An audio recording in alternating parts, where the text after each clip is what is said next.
I'm Dr. Nathan Wilson. I'm an archaeologist and researcher at the Museum of Anthropology of Jalapa of the University of Veracruz. I'm also a member of the National System of Investigators in Mexico. In this short video, I will talk about obsidian. Specifically, I will explain what obsidian is, and I will talk about its use and importance within the culture area known as Mesoamerica. Let's begin. Here at the Museum of Anthropology of Jalapa, or MAX, we have many archaeological objects in the state of Veracruz that date to the pre-Hispanic period. Although possibly the most famous objects at the museum are the Olmec colossal heads, the MAX also possesses many objects made from obsidian. Some examples are projectile points, sculpture, prismatic blades, knives, ear spools, and scrapers. Other examples of obsidian objects include drills, lip plugs, saws, perforators, jewelry, and some forms that don't have a known function, such as eccentrics. In general, obsidian was used to produce a wide array of different tools and objects throughout Mesoamerica. Although obsidian was used in the production of art objects and adornments, its principal use in Mesoamerica was in the production of tools. Tools primarily used for cutting and perforating. Here we can see various representations of activities involving the use of obsidian tools. Most of these images come from various codices or books made during both the pre-Hispanic period and the colonial period. Here we see a map of the culture area known as Mesoamerica, highlighting some of its subregions, such as the Gulf Coast, the Maya region, Western Mesoamerica, and more. The culture area is defined as a region within which human groups share various cultural traits. Some of the most well-known groups within Mesoamerica include the Aztecs, the Olmecs, Maya, Zapotecs, Mixtecs, among others. Archaeologically, within Mesoamerica, millions of obsidian artifacts have been recovered from thousands of archaeological sites across the region. In fact, obsidian was a key raw material in Mesoamerica for thousands of years. Not only do we find obsidian objects throughout Mesoamerica, we also find evidence of their production throughout the region. In fact, we often find evidence of large-scale, intensive production of obsidian objects in pre-Hispanic settlements such as Cantona Puebla, Xochicalco, Morelos, Teotihuacan, the state of Mexico, and Tula, Hidalgo, among others. In general, the evidence that we as archaeologists use to identify the production of said tools and objects is the refuse, or debitage. In other words, the trash, the remains of obsidian that are not used.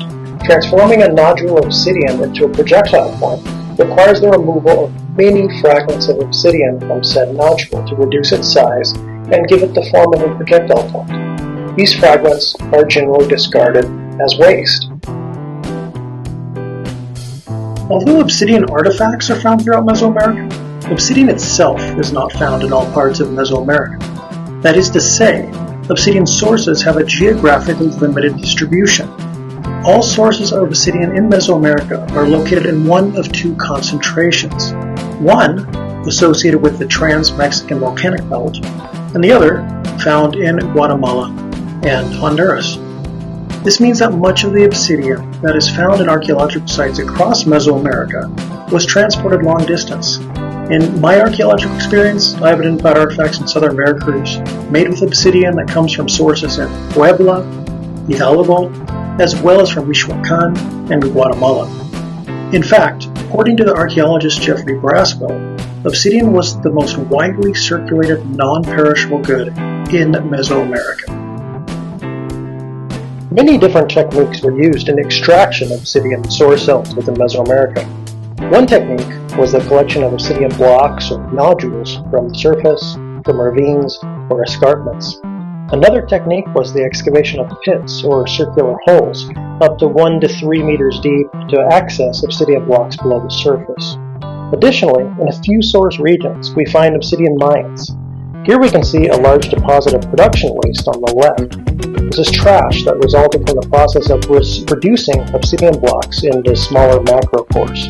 This deposit is located immediately below the entrance to one of the obsidian mines on the site of Pico de Orizaba in Veracruz.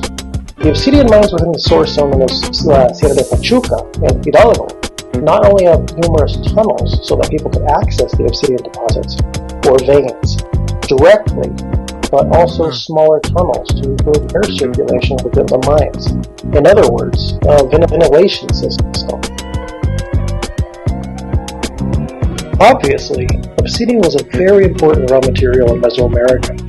In many regions located hundreds of kilometers from the nearest obsidian source, regions that did have other locally available raw materials useful for the production of stone tools, such as quartz, chert, and chalcedony, there still existed a strong preference for obsidian. But why? In fact, what is obsidian, and why was it so important and popular in Mesoamerica? With respect to the first question, what is obsidian? Well, maybe you have heard obsidian referred to as a crystal, or maybe you have heard someone say that obsidian comes from lightning strikes. I've heard both many times while participating in projects in Veracruz.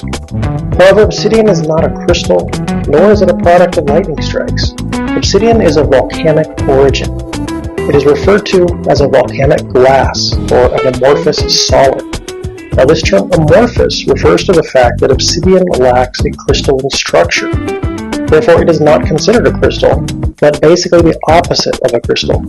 Obsidian forms from the rapid cooling of lava, cooling at such a high rate as to not allow for the formation of a crystalline structure. Although obsidian is of volcanic origin, it does not form in just any volcanic zone. For example, I have participated in various archaeological projects in the Sierra de los Tuxtlas in southern Veracruz. Now, the Sierra de los Tuxtlas is a volcanic zone. However, it does not possess any obsidian sources. Whether or not obsidian forms in a particular volcanic zone depends on the geology of the region. Specifically, obsidian only forms from lava high in silicon and aluminum. The production of obsidian tools is a reductive process. That is to say, it is a process that consists of the reduction in size of a piece of obsidian via the removal of fragments of obsidian from said piece through controlled fracturing. Basically, one needs to apply a force through percussion with a strong blow, for example, or through pressure, pushing or pulling at a controlled rate until a fragment is removed. This process is repeated until the piece of the obsidian attains the desired form. In this sense, the lack of a crystalline structure is advantageous. Crystalline structure refers to the ordered way in which atoms, molecules, or ions, basically the smallest components of a solid material, are arranged spatially. Materials, minerals, and rocks that have crystalline structures tend to fracture or break at certain angles or directions. For example, here we can see a representation of the crystalline structure of graphite. Graphite has many more horizontal interconnections between carbon atoms than vertical connections. Therefore, it has a much greater tendency to fracture horizontally than vertically. As obsidian lacks a crystalline structure, it does not have such tendencies with respect to the angle or direction of fracture. Therefore, specialists, those that produced obsidian tools, have better control over the fracturing of the piece being reduced. In other words, if you want to make a stone tool, it's easier to use obsidian than other materials, as it allows for greater control of breakage. The lack of a crystalline structure also means that the edges of obsidian tools are often much finer than any possible metal tool, sometimes as thin as one molecule. Conversely, the lack of a crystalline structure renders obsidian especially fragile and brittle, which explains why it wasn't used to make tools such as groundstone, axes, or other implements that would need to sustain a lot of force.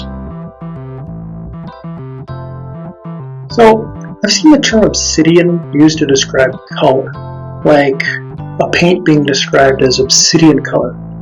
So, this bothers me a little bit.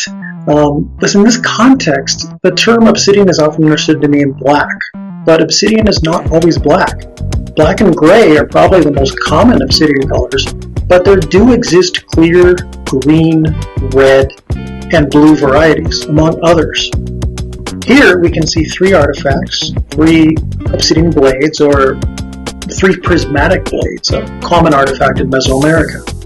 Now the left one is made from a semi-translucent green obsidian that comes from the Sierra de Chuca source in Hidalgo. The middle artifact is made from a mostly transparent clear gray obsidian that comes from Pico de Orizaba, Veracruz. The bright blade is made from an opaque black obsidian that comes from the obsidian source zone known as Zaragoza Oyomeles in Puebla. Differences in visual characteristics in obsidian, such as color, relate to differences in the chemical composition of the obsidian. Chemical composition refers to the relative proportions of the different elements that make up the obsidian. Each obsidian source has a range of chemical compositions, and the differences in chemical compositions within a source are less than the differences in chemical compositions between sources. In other words, two obsidian pieces from the same source are more chemically similar to each other than either one is to obsidian from a different source.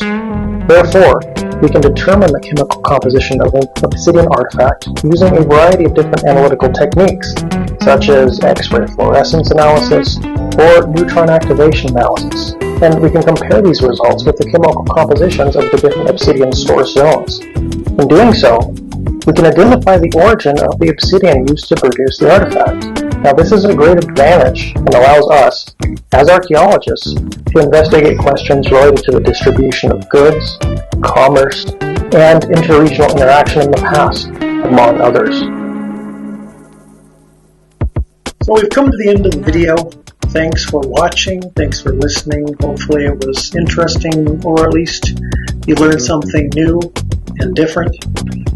I'm Nathan Wilson. I'm a Doctor of Anthropology or Archaeology here at the Museum of Anthropology of Jalapa. I particularly specialize in the analysis of stone tools, specifically obsidian, and I've worked a lot in the southern part of the state of Veracruz. So if you ever find yourself in Jalapa, come on to by the museum and give us a visit. We got a lot of really cool and interesting stuff here. So thanks a lot, and take care.